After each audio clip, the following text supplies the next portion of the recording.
I've been insecure about my features my whole life. I always thought I looked like a little curly red-headed boy. I thought I was so ugly, especially to be a little girl. I even created this alter ego named Milo after a boy I admired who resembled me in the 3rd grade.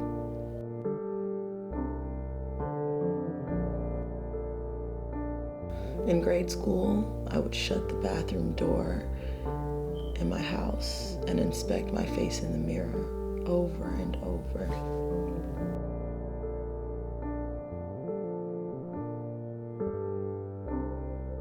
I would practice making my lips thinner or cover them with my whole hand.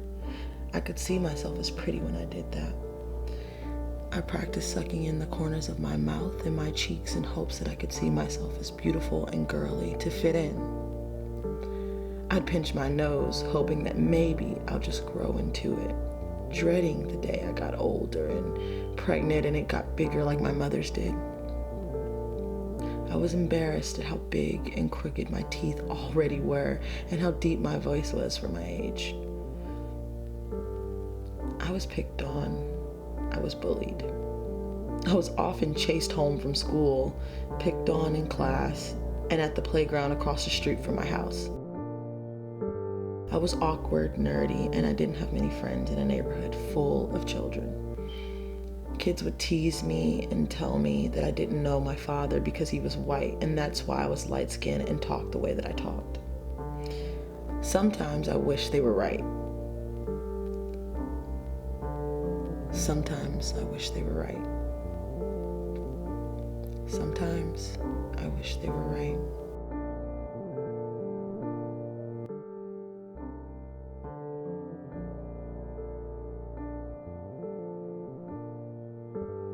After middle school, I stopped swimming because I began to look more masculine. Now, this was something I secretly loved, but I was certain it would lead to more teasing, which I had already experienced for being light-skinned, poor, and the only red-headed nerdy kid in the projects. My mother would tell me that I was her beautiful red bone and to ignore them, but to be sure to stand up for myself when necessary. I got suspended a lot. She would remind me that they were all just jealous and secretly wanted to have some of my features. Of course, I would feel better momentarily, but I'd eventually disregard these assurances as the loving and supporting words of a mother. She spent a lot of time with my sister and I. She meant well, but she couldn't do much to change it. I grew up and eventually my confidence followed. But when my mother died, I would look in the mirror and realize how much of her I saw in myself. I have her nose, I have her mouth and lips.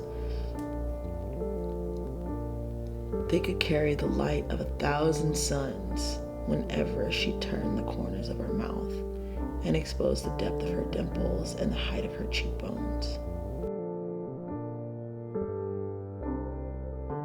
And as a consequence, her smile could warm anyone into laughter. She was beautiful.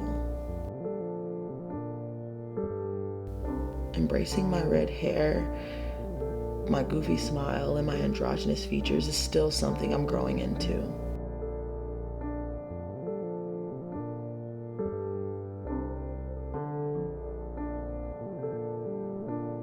And making myself more vulnerable has helped immensely.